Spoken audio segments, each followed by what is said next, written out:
Hi HR Nation, welcome back to another episode of the HR Leaders Podcast, the show where we explore the future of work with industry experts and HR executives from the world's leading global brands. Today we have a special guest on the show in the building. It's nice to see someone again. We're joined by Simon Fanshawe, who's a writer, comic, broadcaster and founder at Diversity by Design. Welcome to the show. How are you? I'm very well, thank you very much. It's the beginning of spring, so I'm all happy. Looking very dapper, by the Well, way. you know, no overcoat. There it is. I bought a scarf. I'm sort of midway between spring and autumn. It's actually not bad weather today It's lovely. for the first time. It's lovely. And I live in Brighton, so you know the sea, the sun, the sand, and the tourists. They're the part you don't like. You're like, get out. We love them. Yeah, we love them. Wink, we love them. All those students flowing through the thing. It always brings up those beautiful, young students. It brings up the twin attacks of testosterone and racism. Well, look, super excited to have you on the show today. Talk about your new book, The Power of Difference, where complexities of diversity and inclusion meet practical solutions. Let's just jump straight in. Why write this book, and who is this aimed at? Who is this for? Well, the simple reason why I write it was that on March the 13th, 2020, my work just stopped. So I had 6 months, unbeknownst to me, free. And I'd been asked to write it. It was kind of on the tip of my tongue. So I just wrote it. So that's the practical reason why I wrote it. But the reason it was on the tip of my tongue, I think, is that I have a profound belief in, as I say in the title, the power of difference. This very simple idea that something fundamental about being human is that I can't see the world in the way that you see the world. I can't see the world through your eyes. I can't experience it. I can't feel it. I can't express it in the way that you do. And so the journey that's worth going on is my attempt to understand the way in which you see the world in the certain knowledge that I never will. Yeah. And it's that sense of discovery and curiosity which lies at the root of this thing that's now called diversity. But it's absolutely the human condition. And the challenge is to go on the journey. And anybody's been in a relationship. I mean, that's what you do. You wake up in the morning, don't you? Sometimes you look at your partner and think, I have no idea who you are. And other days you wake up in the morning and think, I know exactly who you are. Yeah. So do you think that we can never understand each other's differences? Yeah. I genuinely do. I think we scrabble towards them, and as time and knowledge and intimacy obviously helps us to do it. But how many times have you seen something, done something, heard something, and had a completely different view of exactly the same thing? Yeah. And particularly with your partner, I didn't mean that. Well, that's what you said. Yeah, but I didn't mean. Yeah. One of the messages that you share, which kind of just stuck in my mind, is that you can't understand the world from somebody else's point of view. Can you elaborate on that? Well, just this idea that well, think of being in a relationship or a friendship or whatever, and take it away from that. Imagine that somebody's large, and a kid comes up to them, and they go, "You're fat." And one person... I shouldn't laugh at that. Well, I know, but kids do that sort of thing, don't they? So one person goes, I know, do you want to slide down me? And the other person goes, how dare you? That's an absolute disgrace, you rude child. Now, they're both the same size, they're both large, but the point is what is built up around them in their life about being large, that's affected how they feel about it. So their feeling about exactly the same event is different. So that's what I mean, really, that constantly, so when you're at work with people, the mistake people make is at work that you have to agree with everybody you work with.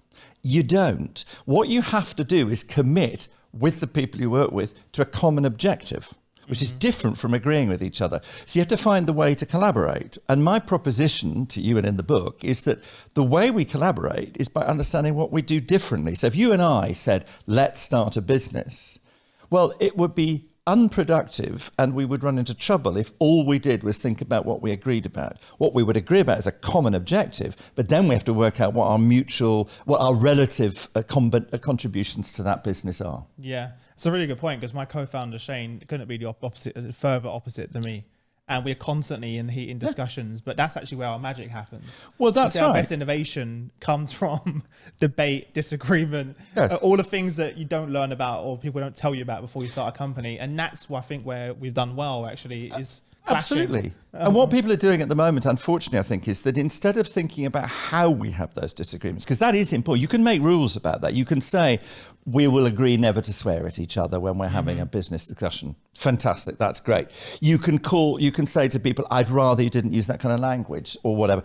But what you can't do, if you're going to be productive and explore the reality of each other's difference, what you can't do is say, well, that discussion is off the table. Yeah. Because you would never find the right solution if you just wipe things out of the table before you listen to them. Yeah. How do you then create that culture where people feel safe to speak up then and that disagreements are welcome and people can express themselves? One thing I think it's hard. I mean, let's be honest. It's hard. It's work. But I think there are a number of building blocks to it. The first is to remember that conflict, I don't mean Ukraine, Russia. I mean, conflict in the sense of disagreement. That is a given for human beings. Mm-hmm. We will disagree, we will offend each other, we'll upset each other, we'll love each other, we'll embrace each other. So the first thing is to accept that is a given of our condition as human beings. So the second thing to do is to say, that is not always resolvable. When you have an argument, I go back to relationships, when you have an argument with your partner, you don't necessarily agree about things, but you find a way to go through that and then carry on. Mm-hmm. So the key thing about creating that atmosphere, I think, is that people realize, number one, they're going to have conflict, so it doesn't come as a shock, as a surprise. Secondly, the worry is not to end up agreeing with each other. The important thing is to find out how we can collaborate on the common goal. So the third building block is the common goal. And so if you allow that, then you've got a commitment to each other to go in that direction. You accept that there are going to be disagreements. Then you can make some rules about how you have it. Then the question is, what do you do when the inevitable happens and somebody gets upset or offended or feels that they've been slighted or ignored or whatever? And that's a question of creating dialogue. Yeah. And it does take time. It does take time. And it's because even some of my friends and family or my wife's even heard the conversations between Shane and I, my co-founder, and she's amazed that by the end of the conversation, we're just having a chat and laughing. And she's like, how did you go from that to that? And I was like, because I know what Shane's saying and he knows what I'm saying is coming from a good place and it's towards the vision and the purpose of the business. It's never from his ego or my ego. We both want the best for the business. Therefore, so you've got the common objective. Exactly. Therefore, at the end, we can just go back to level-headed, oh, what are you up to tomorrow? Okay, see you then, fun. And she's like, how did you just go from heated reach, she hears me on the phone, or like heated dialogue to laughing at the end? I'm like, because we both understand that's why there's positive intent. There's positive intent. It also depends what you think is most important. So to take a very, very middle class example, because I am, people say, very middle class, which by the way, I do object to because I'm upper middle class, but nonetheless, at a dinner party the other night, and my friend has a very annoying neighbour who came, little bit of red wine was drunk, there were about 8 of us there, and this annoying neighbour started off on the diversity is no, there's no point to it, I don't know why you do it, there's no point working in it, what's the point? And I stupidly rose to the bait, a little bit of red wine. My friend looked across at me, daggers. He was like, oh no, he's like, don't do it. Did they know your background and who you were? Oh no, oh no. But they didn't know me well, but they knew that's what I did, and that's why they sort of stopped. Okay. And my friend was going, stop. So I stopped. A bit later on, this person started talking about, there's more than 2 genders. There's a range of genders. No, there's not. There's 2 sexes, and it's very simple, and we have to work on that and sort out all the whole kind of argument that we're having at the moment about those things. But I rose to the bait again. Now, the point of the story is this.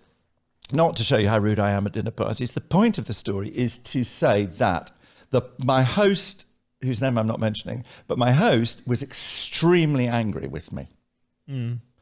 So the next morning, I just wrote an email that just said, I'm sorry. I'm not holding myself up here. I'm just sort of applying my own rules. So I just wrote, I'm sorry. If you do want to talk about it, then let's do that, because you probably have things you want to tell me. So we had a little exchange, and that was it. I didn't justify what I wanted to do, what I wanted to say, how I'd behaved. I thought, there's no point doing that. It's over, it's done.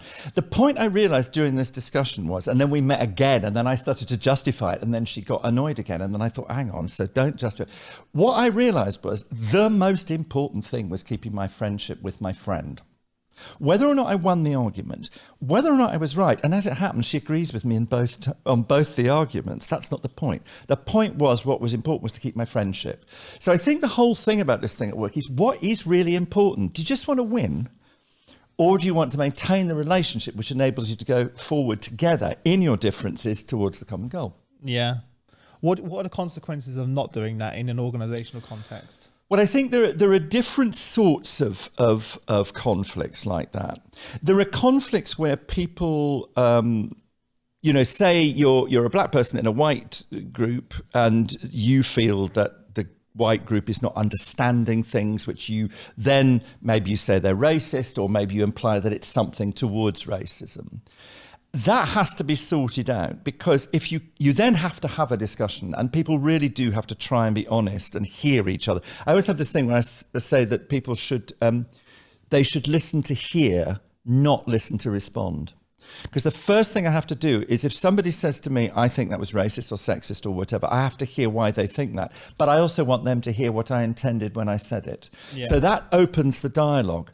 Now, your question was what happens kind of when it doesn't work. Well, one of the difficulties is that if you have got a group of black people who somehow aren't heard and feel that they're being treated in a discriminatory way, that is going to drive them down.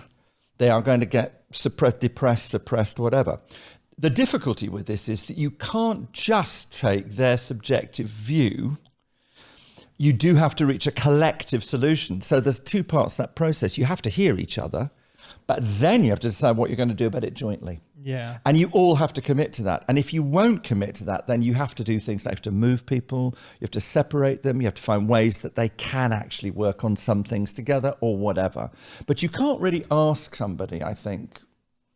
You know, a woman said to me the other day that she didn't tell anybody at work that she was getting married because her boss is such a sexist. She knew perfectly well it would affect her promotion prospects. Really? Still, Yeah. I mean, this is 2022. Yeah. And what do you do about that? Well, her choice is, I'm not going to say anything because I'll get on with it. I'll keep my head down, blah. I think it's most people. A lot of people will do that. They'll rather leave a company and not even tell the person. Exactly. You leave a bad manager, not a company, and all those cliches. But that's absolutely right. And I mean, look, is one always duty bound to try and tackle the issues? Sometimes actually just getting on with it. Actually, sometimes that is better for you. It's better for the company. Sometimes that's the way to deal with it. It's not ideal. The real atmosphere, the point about it is that if you say there are things you cannot discuss, you know, right, we're not discussing that. We're not having conflicts. We're all going to get on. If you start suppressing all that, if you're doing it about these hot social topics, you'll do it about innovation. You'll do it about solutions. Innovation, one of those things that it will stifle, right? It will absolutely bleed across into the way in which the team happens. So one of the big things, I think, is that you tell each other your stories in a team. Invest in doing that. Because when you and I had a conversation before this, and you asked me to come on, we had a conversation. Yeah. And I know a bit about your background. I know a bit about your wife. I know a bit about your family. It was a great story, by the way. I thoroughly enjoyed that. But it makes this conversation all the more easy and enjoyable, certainly for me. Yeah, definitely. On that point, you talk about the 3 behaviour categories, which I think is interesting. Could you elaborate on that? What I talk about is sort of behaviour in language, I think, is broadly careless, thoughtless or malicious. So to give you examples, so the other day I said, the great British snack, I said, the bacon sandwich. And a bloke in the front row who had a yarmulke on said, well, not for me. And he was teasing and it was silly and funny and it was all fine. Yeah. Thoughtless is where all the ambiguity is. Thoughtless is really where there's a gap between intention and effect. So if if a white person says to a black person, where do you come from? Now that is a perfectly reasonable question to anybody, but a white person to a black person, it does carry baggage potentially, because it carries the baggage that there's a kind of audacity to their claim of belonging here in Britain. I mean, where do we come up with the phrase 6th generation immigrant? I mean, at what point do you just stop being an immigrant? You know, how long do you have to be here, you know, before you're not a blow-in? So when you ask that question, I always say to people, don't dampen your curiosity, but think carefully about the impact. When a man says to a woman, how do you manage the work, with looking after the children? Most women I know who get asked that question want to smack the bloke, because no one ever asks a bloke. So that the intention's important, but it's worth thinking about it. The problem is, I think, is that the malicious, which is kind of obvious, although it's the fuzzy edges, which is what people do is they take the thoughtless and they move it into the malicious. So they imply a malign intent. Okay. So, somebody makes a mistake. Where do you come from? How dare you? You're so racist. Or how do you manage with the kids? You sexist. Or they take it straight into malicious. And they take it straight into malicious. And actually, and I understand that's an emotional reaction, but that doesn't help you at work. So you've got to find some way of listening to the emotional reaction and then moving beyond it.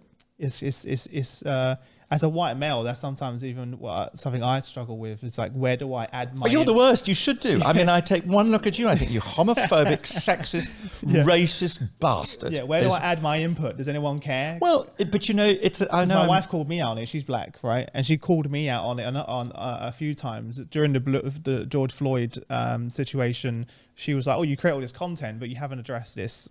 I'm disappointed in you. I was going to say, my husband's black. So number one, aren't we liberal? And number two, I see your wife and I call my husband. So therefore, I'm further on. I'm the gold in the oppression Olympics. Thank you, Chris. Whereas you like barely bronze. I'm sorry. Look, one of the things I always say to people is at the beginning of workshops, everybody has some view, has a legitimate view in this. What is worth thinking about in the conversation, though, and you and I both know this from being in mixed race relationships, we might have different statuses in the conversation in relation to certain subjects. So it's worth being conscious of what one's voice is. So we're both blokes. If we're in, it's absolutely classic that a bloke has a woman makes a suggestion in a meeting, a bloke then echoes it, and everybody calls it the bloke's suggestion. It's worth really thinking about those dynamics, but don't ever let anybody tell you because you're a man you don't have a voice. This cannot be a collaborative way to finally find the right solution, can it? Yeah, but it's continued. There's always a lot of controversy around white men giving their opinions on race and equality. Well, yeah, but the point is you've got to give it in a sensitive way. I mean, the opposite is this idea, I call it the as a generation. Anybody begins a sentence with the as a gay man, immediately be suspicious, because what they're trying to do is justify what they're going to say on the basis of who they are. And sorry, love, it's what you say that I'm going to judge you on, not who you are, Yeah. And there's nothing very special about being gay. I'm fed up with rich gay men complaining about being, it's so difficult being gay at work. Yeah. No, it isn't. What are your thoughts on company strategies that involve hiring individuals from different social groups as their main strategy to solve some of this? Well, obviously, I did mix with the working classes for a long time in my life, Chris. So, it's the famous Barbara Cartland. Do you know who I mean by Barbara Cartland? I know who that is. Yeah. I don't know. She was a pulp romantic novelist, and she was Lady Diana Spencer's grandmother, I think. And she was famously asked by the BBC in I think, the 60s, whether she thought the class divisions in Britain were ended. And she went, yes, she said to this reporter, otherwise I wouldn't be talking to you, dear, would I? To the reporter. But look, I think there's an absolute myth about university graduate education necessarily preparing you for work. If you go back to this idea of the power of difference, where I have always learnt is by opening my eyes and ears to the different social and ethnic and sex experiences of my friends and colleagues. So if you and I sat down and talked about and exchanged our stories, which we did a little bit, I would learn things about you not going to university, going straight to sales when you were 17, all those kind of things. And I took a series of funny turns actually from my expectations. So that tells you something about me. That combination's quite interesting, but the danger is, I think, for middle-class people, is that we grow up with the most enormous sense of entitlement. I'll never forget leaving university and going to the bank and getting an overdraft. And I went to the pub that evening, and my mate Brad, who drank most of his first term's grant on cider and blackcurrant juice, You know, I mean, he'd never been out of Yorkshire before. I just loved Brett. He got to King's Cross or Euston or whatever, and he said, "Where's the train to Brighton?" And they said, "Well, you have to go to Victoria." And he went, "What's that?" He said, no one had told him of more than one station in Brighton, in London. You know, totally different class experience. Fantastically lovely bloke. I don't mean sound that patronising. I don't mean he's working class, but he was jolly nice. I don't mean that. I mean he was genuinely a great bloke. Anyway, so I went to the pub after getting the overdraft. And I said, "Oh, thank God, you know, phew, got an overdraft." He went, "You did what?" I said, "Well, got an overdraft from the bank." He was like, "How'd you do that?" I said, "Well, you just walk in and ask for one." Yeah. And he was like, "No." You know, and I mean, I know it's a silly little example, but that sort of thing is there for middle class people all the way through our lives. We have a set of entitlements that a load of other people don't. We walk through doors that other people have scared of. Realise that those are never realised. So, I mean, I think part of the issue, part of the dividend is that you. I mean, I think that people. I've had people say this to me before, that they've learned from a certain assertiveness that I've got. Great. And I've learned from the barriers that they might experience. Not that those are eternal things for all individuals within those classes. There are lots of shy middle class people, lots of very assertive working class people. But actually the combination of stuff is where it gets interesting. Mm-hmm. Yeah. I was thinking as well, like to the question I asked is companies, I feel like there's a strategy in some companies where if they hire a number of diverse groups and different backgrounds, then they solve the issue. If we've got X many white people, X many black people, yes. that's what I was more getting to. Oh, right. That seems to be like the strategy for some companies that I'm speaking to. No, it's not, but the thing is, diversity is not a recipe. It's not like, That's what I mean. sort of add, 2 women and a couple of gays and some water and stir. You know what I mean? It doesn't really work like that. So the problem with that, so what I always say is that it's about not who you are, it's what you bring through who you are. So back to the stories again.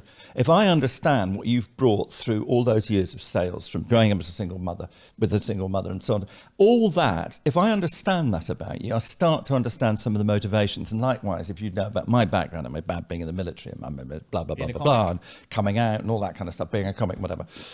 All those left turns that I took as I grew up. If we understand more about that, then what we are able to understand is what we bring through who we are. So it's CEOs say to me, we need more women. And I say, well, let's pop out in the high street and get 6 assorted then. And they go, I don't mean that. I say, I know you don't mean that, but now I need you to explain what would a better balance between men and women bring your company, and which women, what do you want them to bring? So the problem with just the arithmetic view is that it's an assumption, A, that all those people are the same, which I think is just disrespectful. Yeah. All black people aren't the same, all women are just not the same. And secondly, you're identifying for them to say to them, bring what you can to work. We want your insight, which is not saying, we want to sell soap to your people. Mm-hmm. We're saying bring your insight, your life experience, and combine that with others. It's the combination that matters. Yeah. And you have to do that very consciously. Mm-hmm. What are your thoughts on pronouns? Because something I've heard you speak about online, there's a lot of mixed emotions, mixed reviews. The problem with the idea of pronouns is that it started off with this kind of let's be nice to, which lots of this stuff starts out as. Actually, it's not a be nice to gesture. It's a gesture that implies an ideological view that there is a difference between your sex and your gender identity. And I don't have a gender identity. I am a male. I am a man. So I don't feel the need to say that actually here I am, Simon, a man, and somehow I then put he, him, because there's no difference to me. So the problem with them comes, if some people want to do it, that's fine by them. I happen to think I don't think it's legitimate. I don't know. I think it's legitimate. I don't think it's coherent. I don't think it's meaningful. In fact, I think it's potentially damaging. But if they want to make a personal choice of it, then it's a personal choice. The danger comes when companies start to impose it. And then there's... Have you seen that? Have you seen companies... Well, you see it both... Indirectly. Indirectly. I've never seen it as a rule. I've seen it as a we ought to, we should do, and therefore not doing it carries with it social condemnation or isolation. And that I've seen a lot of people being called transphobic or whatever for not doing it, where actually they're saying, no, I think the sex is immutable. I don't feel the need to buy into this, and it's an ideology you're asking me to buy into. So I think the controversy needs to be handled with a lot more tact and care. And of course, in the Equality Act, so far at the moment, case law suggests that gender critical view, in other words, that sex is immutable, is a protected belief, and as is what's called gender ideology. And the case law currently suggests that those are both protected beliefs. So companies have got to be careful imposing on people, because they may find themselves facing a law case that says, actually, you discriminated against me for holding those opinions. And in fact, there is a tribunal going on at the moment. Really? The Mayor Forstater Tribunal at the Employment Court. That is going on at the moment, and we'll see the results of that soon. Interesting. When did that kind of first start? What was the driver behind this in the beginning? Because I just saw it start appearing, I'll be honest, on LinkedIn. Yeah. All of a sudden, I started updating their profiles. And I was wondering, was there like a core... There's been a very, very carefully run campaign by people who...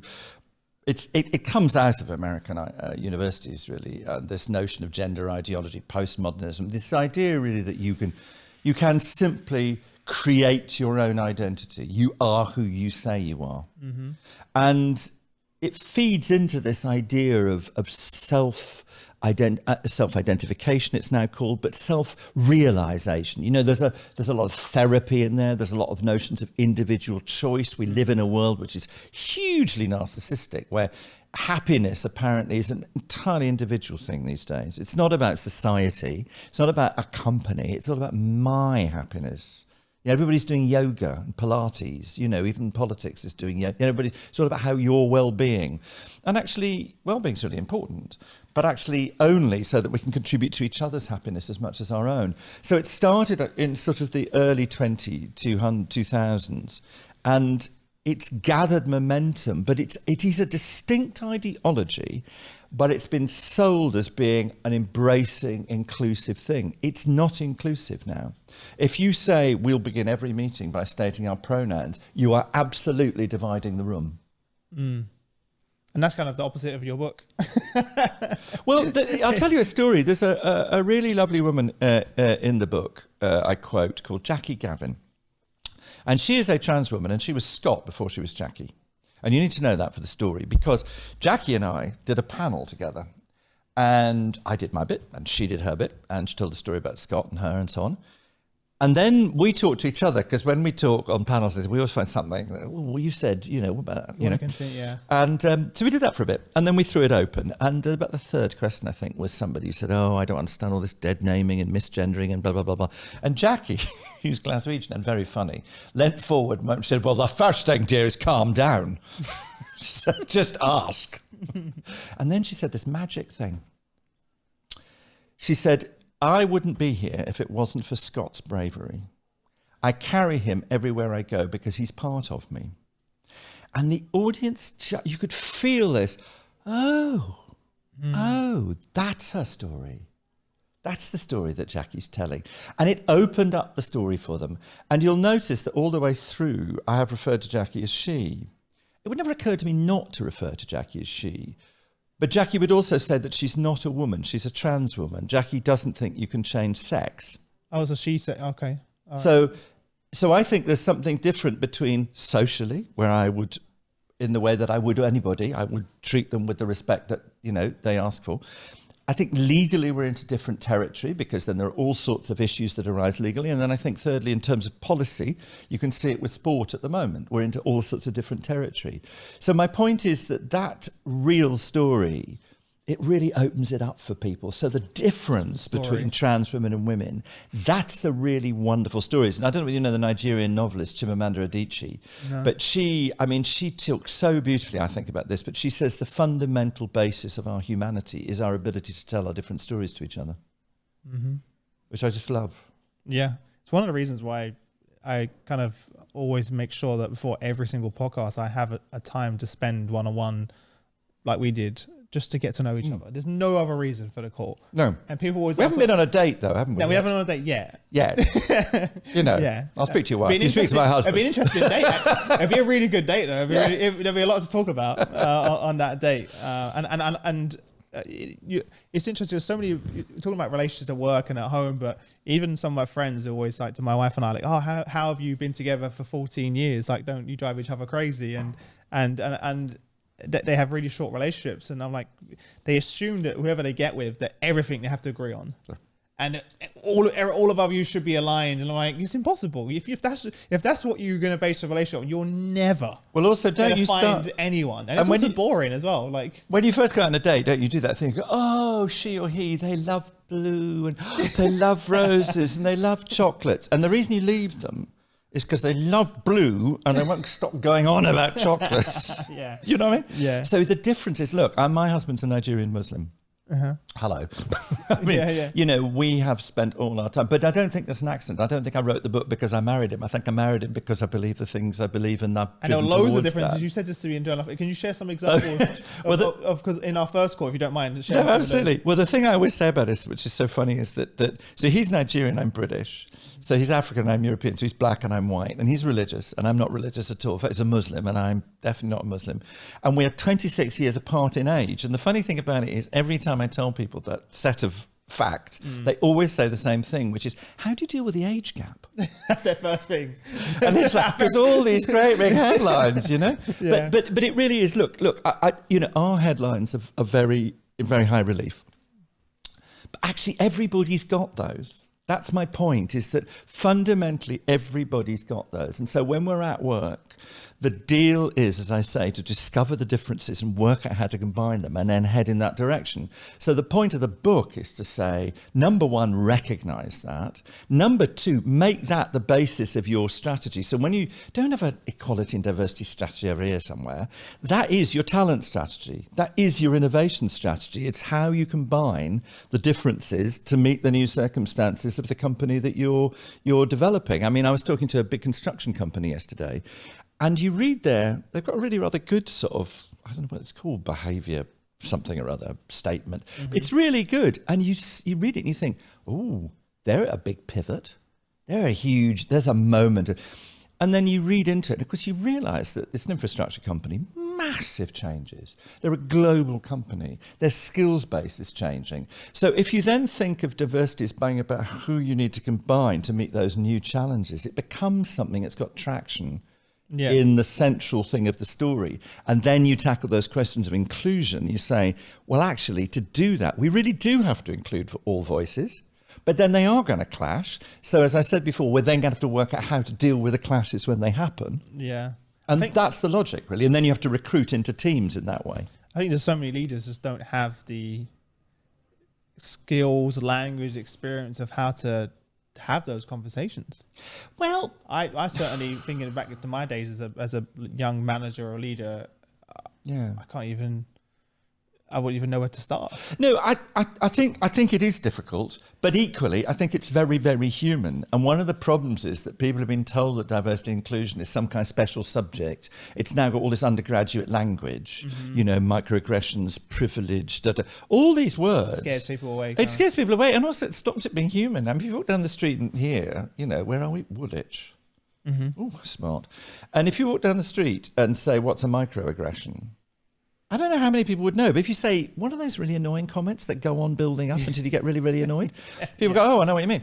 Yeah.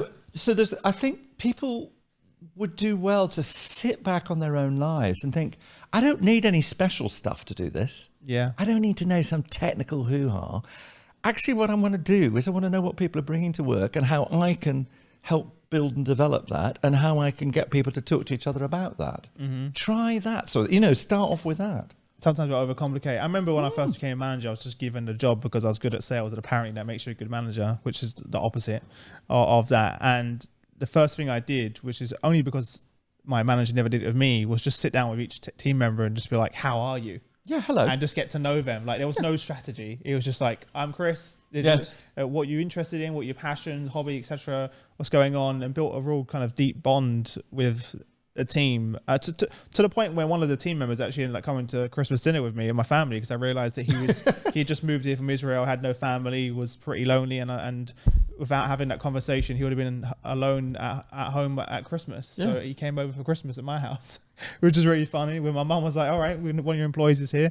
And it didn't, you know, again, just sitting down and asking the questions and caring and open and being open. Well, that is the place to start. And when, I mean, there are there are sort of techniques that you can use to build on that, and it's about recognizing what people do and don't want to share. For instance, I remember one guy saying in a thing we did, he said, when I asked people to tell their stories to each other, he said, I don't feel at all comfortable about bringing personal stuff into work. I really want to, I'd like to keep the boundaries on that. And he thought, well, that's fantastic. I know exactly how to work with you now. Okay, I know about that. What was interesting was, as the day went on, because people trusted him, his boundaries started to move. But my point was they recognised and respected his boundaries. So you're right, that sort of thing, just starting off, just, be curious. Yeah. Whatever you do, be curious. I admire managers beyond belief, good managers, because they work so hard and they have to think so carefully and listen so hard to all the people. And the really good ones are amazing at that. They know what motivates you and you and you, and then they learn how to combine that. And actually that is diversity and inclusion. Yeah. I know it's got a funny name, but that's what it is really. Mm-hmm. It's tackling. I mean, there are deficits to tackle. There are big issues where groups of people are discriminated against, and we can talk about that. But in that, getting people included, it's his basic humanity. What's been the main feedback that you've gotten from people that have read the book? Obviously, people just love it and have wondered how they've ever lived in their lives without it. People are sort of, they're kind of pathetically grateful, Chris, for the fact that the book's been published. People have been. The thing that's been really lovely is that people have found it useful. That's the thing that I wanted. You asked at the beginning, who is the audience? It has a very general kind of view. So each chapter takes a big issue, a big story, whether it's Abraham Lincoln achieving the Emancipation Amendment, or whether it's Joe Berry, whose dad was killed in the Brighton bomb and had dialogue with the man who killed her. It takes a sort of big story like that, and then it tries to work that down through into what that might mean for work. So it's got very general readership. But through storytelling. Yeah, the thing I really love about it is that people have said, oh, that's been helpful, that helped me at work, or can we do a bit of work on this, or can you come and use the recruitment method? We invented a device recruiting method, and I describe a bit of that in the book. Let's talk a bit more about that then. Well, it's really based on the notion of teams, so that recruitment's always relative. So that instead of saying, people have got this idea that what we have a standard set of competencies, then we interview people against them and we ask them the same questions, and somehow that's fair. What I'm arguing is that actually that doesn't make the best of people, and it doesn't build the best teams, because instead of wanting the best person for the job, we actually want the best team for the job, because we do very little on our own. So it operates around what I call the virtuous circle of selection, which goes, what are you trying to do? So what kind of diversity or combination of difference help you do it better? So who have you got? And when I say who, I talk about who they are and how they are. Mm-hmm. So that's identity, what you're bringing through who you are, but also how, your personality and whatever. So you go around there, who have you got? So who do you want to add to bring the difference to help you do that better? So if you go around that circle, there's a little diagnostic there for at the beginning of the job. So you're saying, in this context, at this point in time now, what does this job need? Chief nurse at a big hospital where they've just built a new hospital, put all the specialisms together. They kept on saying, what a great nurse. And you go, yeah, okay, let's put an ad in the papers saying shit hot nurse wanted. And they went, no, we can't do that. I said, I know you can't, but the point is, of course you want a great nurse. That's like of course. The question is, what do you want this person to do in the context of the new hospital? It was all about styles of leadership. So they started to define what they wanted them to demonstrate in terms of leadership. And of course, that characterized the job in a very different way. So it's the diagnostic. The second thing is that you create a set of criteria and you turn them to work scenarios, because the research, particularly done by somebody called Iris Bonnet, who's at Harvard, she was the associate dean, but she runs she wrote a great book called What Works? Gender Equality by Design. She's fantastic. So what her research shows is that if you give people work-related scenarios, real things they're actually going to have to do, and ask them how they would do it, really quite exact, you get a much better prediction of how they're going to perform in a job. Mm-hmm. So that becomes the application form, these work-based scenarios. As opposed to just a set of questions. The selection panel agree the basis that you're going to assess the answers on. And then what Iris also invented, this thing called joint selection. So instead of giving the panel the responses of the candidates candidate by candidate, you give them responsible. So you get all the response, so they don't know who it is. Yeah. And they get to review the evidence against the scenario on the basis of the metrics they determined. And that generates a score by candidate. Because the minute, you see somebody, you make a judgment. Yeah, it removes the bias. Yeah, it removes as much of the biases as possible. As possible, yeah. You know. Never going to completely remove. And also, it doesn't completely solve the problem because you've still got to raise a diverse pipeline. And some industries, some sectors just are very reduced. This construction firm I was talking yesterday, if they got to 50... Like 99%. Well, if they got to 50-50 men, women, they'd have to employ every single female engineer in the country. Yeah, exactly. It's just not going to work. Yeah. So it's a long journey. Yeah. But that's how it works. And it's fun. I mean, it works well, actually. It works well. And it focuses teams on, gives managers a chance to think about their teams as well. Mm-hmm. Yeah. Which is value added, really. When you go into organizations, what are the main challenges that they're bringing to you when you're working with these leaders? Well, once I get there, it's me, obviously. They're like, what have we done? What have we done? Oh my Whose God. idea was this? Loud jacket. Yeah. The main things that we do with people are